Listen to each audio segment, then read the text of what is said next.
ভিডিওটা সবাই ভালো করে দেখবেন যে কিভাবে আমাদেরকে বোকা বানায়।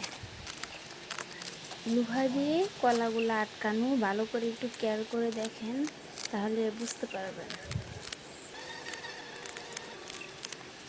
আর কে কে বুঝতে পারছেন অবশ্যই কমেন্টে জানাবেন।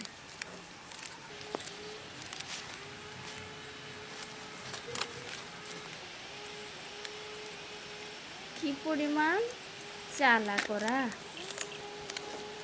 দেখেন।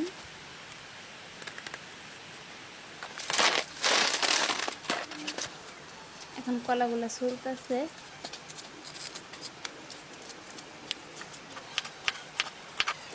এখন কেটে নিতেছে, এখন মাংস দিই।